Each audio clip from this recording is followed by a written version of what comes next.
We cannot bend the rules of state-to-state relations for political expediency, because we've seen and continue to see the extent to which democracies are under threat through various means of foreign interference. But the truth is, if we don't adhere to the rules that we've agreed to, the very fabric of our open and of our free societies may start to tear. We also have to protect and promote the principles of equality and universality of access to health care for all, including sexual and reproductive health rights for all women. By building open, inclusive societies, and by promoting and protecting human rights for all, everyone benefits. And this is how we get closer to equality and get closer to justice.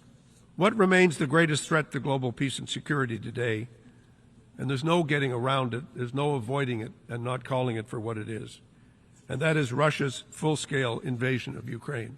We wake up every morning, our time, to the news of which city has been bombed, which children have been maimed, which communities have been destroyed. The Charter clearly commits us all to end the scourge of war. Those are the first words of what we are determined to do. The Russian Federation signed the Charter. And yet, despite that signature, for 580 days, the Russian Federation has waged an illegal and an immoral war of aggression against a fellow member of this organization, Ukraine. The Russians went to the International Court of Justice and said, no, it's not an invasion, it's self-defense. We're exercising our jurisdiction under Article 51. And besides, there was a genocide caused by the Ukrainians. And the only problem with these arguments is the court has looked at them and said, no, it's not true. This is an invasion of one country by another country.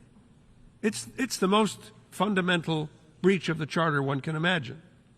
We have to realize Russia does not have the best interests of any of us in mind. And we simply cannot allow President Putin and his enablers to pretend the Charter doesn't exist, to make a mockery of this foundational law in the relationships between us. Truth is, Russia has committed a terrible aggression. It is committing a terrible aggression each and every day. We have a report earlier this week that tortures are being committed as a matter of state policy. And we believe Russia has to be held accountable. Jelajahi cara baru mendapatkan informasi. Download MetroTV Extend sekarang.